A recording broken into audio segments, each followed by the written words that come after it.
Tyler Grant loved the sound of people saying his name, not because it felt friendly, because it felt like submission.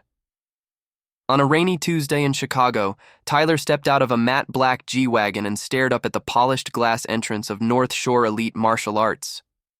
The place looked more like a private club than a gym. Valet parking, a lobby that smelled like cedar and expensive cologne, and a wall of framed photos showcasing champions. Tyler's photo was already on that wall, front and center, even though he'd only trained here for 3 months.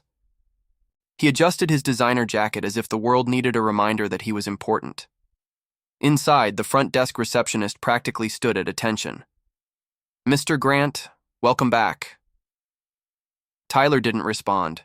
He gave the kind of nod that meant, "I'm allowing you to breathe the same air." He'd built his identity on winning matches, winning attention, winning status. His social media was a highlight reel of knockouts and luxury dinners. His captions were always a variation of the same message: hard work, dominance, and never apologize. Tyler wasn't just a fighter, he was a brand. He walked past the lounge where a few members, lawyers, tech founders, and a couple of local influencers sipped protein shakes and laughed too loudly. Tyler liked this crowd. They treated him like a celebrity, like a weapon they could brag about knowing. As he approached the training floor, he spotted something that annoyed him. A woman in a faded gray janitor uniform was mopping the edge of the mats. She was small, maybe late 20s, with dark hair pulled back in a practical bun. No makeup, no jewelry, except a simple black cord around her neck, tucked under her collar like she was trying to hide it. Her gloves were too big for her hands. She worked quietly, methodically, as if trying to be invisible. Tyler slowed down. Something about her presence felt wrong. Not because she was doing anything bad, because she didn't belong in his picture of what this place was supposed to be. Elite, exclusive, clean. And for Tyler, clean meant more than mopped floors. It meant people like him. He looked around at the other members warming up. Some were watching the woman with mild discomfort, like they didn't want to make eye contact with the reality that someone had to clean up after them. Tyler smiled, not a kind smile, the kind that meant he'd found entertainment. "Hey!" he called out, loud enough for the room to hear. The woman paused, keeping the mop still. She didn't look up immediately. Tyler took a few steps closer and raised his voice again. "Hey, you're missing a spot." A couple of people chuckled, not because it was funny, but because Tyler was powerful in this room, and laughter was a form of currency. The woman finally looked up. Her eyes were calm, dark, and tired. "Yes, sir," she said. Her voice was polite, controlled.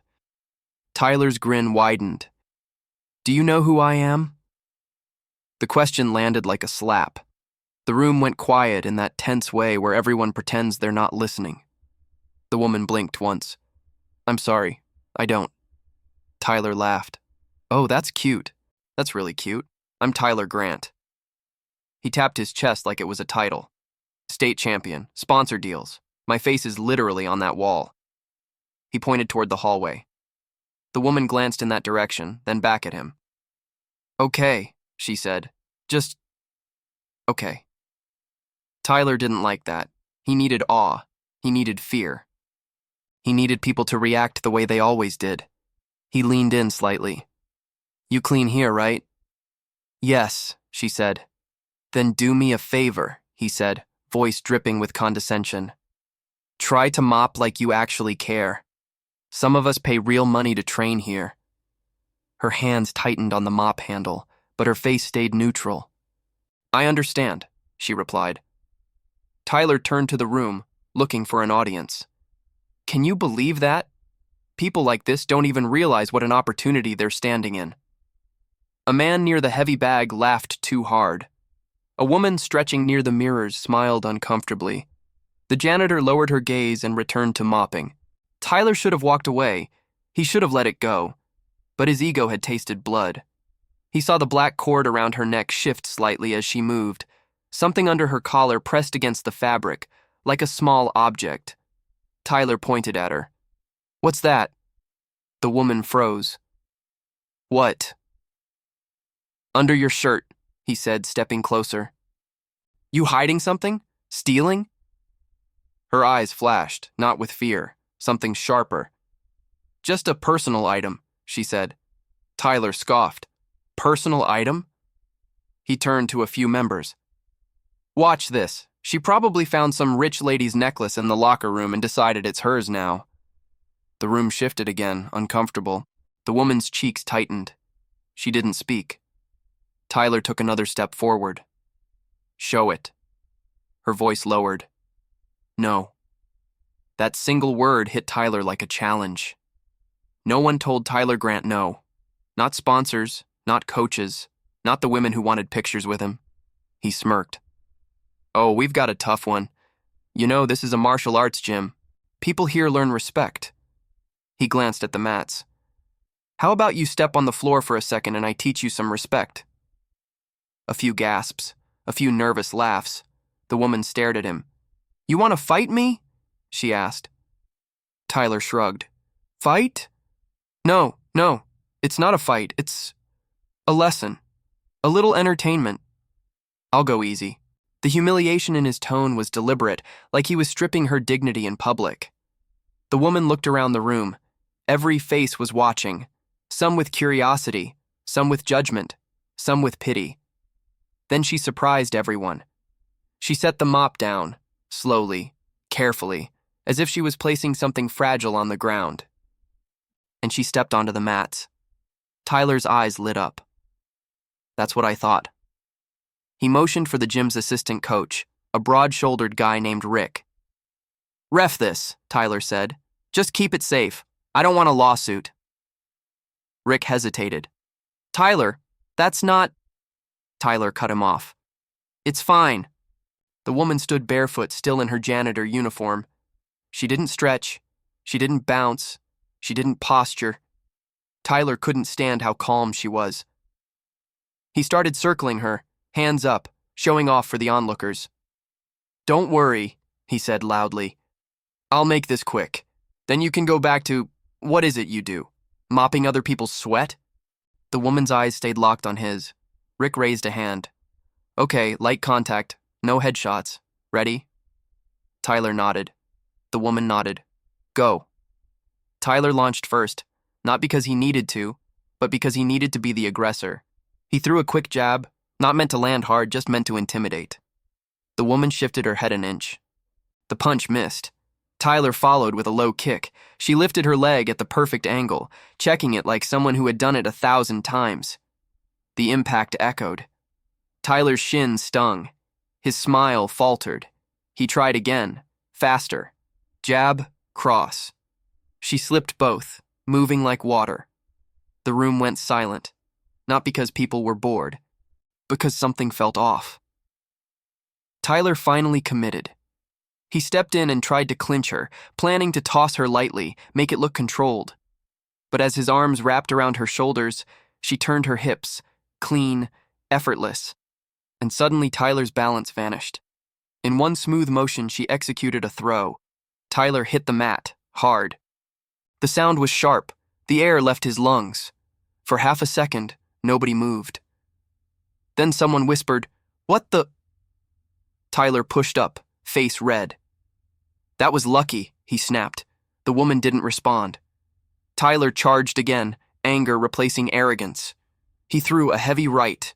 She caught his wrist, twisted, stepped behind him, and Tyler found himself face down, arm pinned at an angle that made his shoulder scream. Rick lunged forward. "Stop! Stop!" The woman released immediately and stepped back. Tyler rolled over, clutching his arm. His eyes burned with disbelief. The room erupted in murmurs. Some people pulled out their phones. Others looked like they'd just watched a magician saw reality in half. Tyler stood, shaking. His pride was bleeding. And in Tyler's world, pride mattered more than pain. He pointed at her. "Who are you?" he demanded. "You're not a janitor." The woman's breath was steady. "I am," she said. Tyler laughed, but it sounded cracked. "No, no way. You can't." He stepped closer, invading her space again. "What are you doing here?" She looked him dead in the eye. "Working," she said. Tyler turned to the crowd. You see this? She thinks she's somebody. Then, because humiliation needed an encore, he grabbed the front of her collar lightly, tugging, just enough to reveal what she'd been hiding. The black cord slipped free, and a small object fell against her chest, a worn metal pendant. Not gold, not flashy, but engraved. The room didn't react, but the assistant coach, Rick, did. His face changed. Color drained from his cheeks. He stared at the pendant as if it was a ghost. Maya, he whispered. The woman's jaw tightened. Tyler noticed Rick's reaction and frowned. What? What is it? Rick swallowed. That pendant. It's the Carter crest. Tyler scoffed. So? It's a cheap necklace. Rick shook his head slowly. No, it's a family marker. The woman reached up and tucked it back under her shirt. Her hands trembled now, not from fear, but from something deeper. Tyler stared at her. You think you're related to someone important? He said, voice dripping with sarcasm. Before she could answer, the door to the training floor opened. A man walked in, late 30s, calm posture, athletic build without trying to prove it.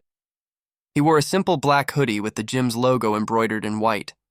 But it wasn't the hoodie that made everyone stand straighter. It was his presence. People recognized him. Marcus Carter, the founder of North Shore Elite, a legendary coach, a man whose private clients included pro athletes and celebrities. He rarely came to the gym during peak hours.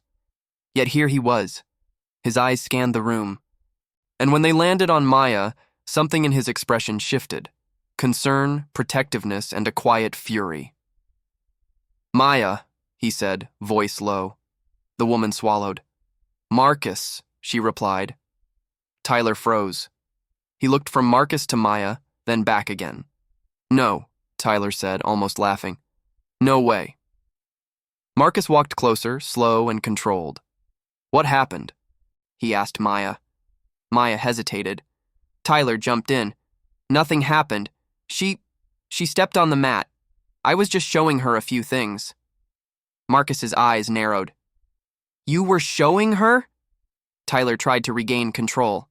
Look, man, it's not a big deal. She's cleaning around the mats, acting like she owns the place, and Marcus cut him off. My sister cleans here because she asked me for a job where no one would treat her differently. Silence. Tyler's throat went dry. Marcus continued. She didn't want special treatment. She didn't want pity. She wanted to work. Tyler's face twitched. Sister? He repeated, as if the word didn't make sense. Maya's eyes lowered. Marcus stepped forward, now directly in front of Tyler. And you, Marcus said quietly, put your hands on her. Tyler opened his mouth, but no words came out clean, because for the first time, Tyler realized the room had shifted. The audience he'd been performing for was no longer his. Every laugh from earlier felt like it was now aimed at him. Marcus glanced at Rick. Rick. Rick nodded. He challenged her, Rick said. She defended herself. Marcus looked back at Tyler. Challenged her, he repeated. Tyler tried to stand tall. Okay, listen, I didn't know. How was I supposed to know? Marcus's voice stayed even. You didn't know she was my sister, so you felt safe humiliating her. Tyler's jaw clenched. That's not what Marcus raised a hand. Stop! The single word landed with more authority than Tyler's entire career. Marcus turned to the crowd. Everyone, phones away. A few people hesitated. Then slowly, they complied. Marcus looked back at Tyler. You want entertainment? He asked. You want a lesson? Tyler's eyes flickered. Marcus nodded toward the center of the mat. Then you fight me. A gasp moved through the room like wind. Tyler's heart hammered. He knew who Marcus Carter was. He'd watched clips. He'd heard stories. Marcus wasn't just a coach. He was the kind of fighter who didn't need to talk. Tyler swallowed. I'm a paying member, Tyler said weakly, like money could shield him. Marcus stared at him. And my sister is a human being, he replied. Tyler's hands shook. He looked around, searching for an exit that wouldn't look like running. But every face was watching. The same pressure he'd used against Maya was now crushing him. Marcus spoke again. "If you apologize to her," he said, "right now, sincerely, and you leave, we're done." Tyler's pride screamed, but reality screamed louder. He looked at Maya. She stood a few feet away, quiet, composed, still in her janitor uniform. But now Tyler saw her differently. Not weak, not invisible, dangerous in a way he couldn't buy his way out of. Tyler forced out a laugh. "I'm not apologizing," he said. "This is ridiculous." Marcus exhaled once. "Then step on the mat." Tyler hesitated. Then, driven by ego and the fear of looking small, he stepped forward. Rick raised his hands again. "Coach, are we doing this?" Marcus nodded. "Light, controlled," Marcus said. "But real." Tyler lifted his fists. He tried to look confident. Marcus didn't raise his voice. He didn't posture. He simply stood. "Go," Rick said. Tyler attacked immediately, throwing a fast combination he'd practiced for cameras. Marcus moved like he was stepping around furniture. No panic, no rush. Tyler swung again. Marcus parried. Tyler kicked. Marcus checked. Then Marcus stepped in once. A simple sweep. Tyler's legs left the ground. He hit the mat. Again. The room stayed silent, but the silence was different now. It was respect. Tyler scrambled up, furious. He rushed. Marcus caught him in a clinch, turned him, and gently guided him down with a pressure that felt like gravity itself. Tyler's face pressed into the mat. Marcus's voice was calm in his ear. "You're strong," Marcus said, "but you're not disciplined." Tyler tried to buck free. Marcus tightened his hold just enough to make Tyler freeze. "And here's your real problem," Marcus continued. "You confuse attention with value." Tyler's eyes watered, not from pain, but from humiliation. Marcus released him. Tyler rolled away, breathing hard. Marcus stood and looked down at him. "Leave," Marcus said. Tyler sat up. "This is my reputation," Tyler hissed. Marcus nodded. "Then rebuild it," he said.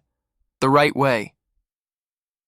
Tyler stood slowly, his arm still aching from earlier. His eyes flicked to Maya. For the first time, his voice lowered.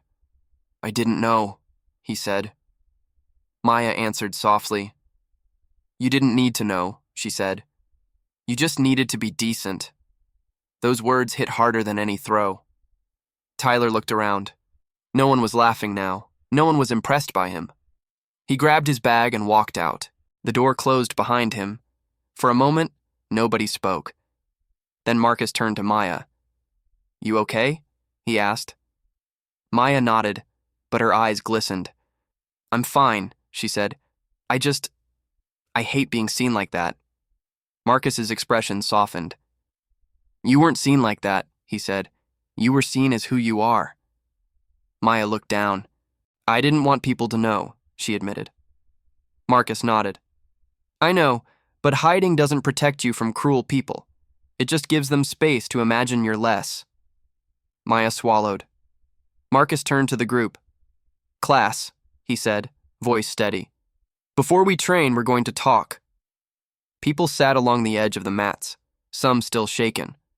Marcus paced slowly. "This gym isn't exclusive because it's expensive," he said. "It's exclusive because of standards." He looked around at every face. "And today, some of you laughed when a woman doing her job was disrespected." A few people shifted uncomfortably. Marcus continued.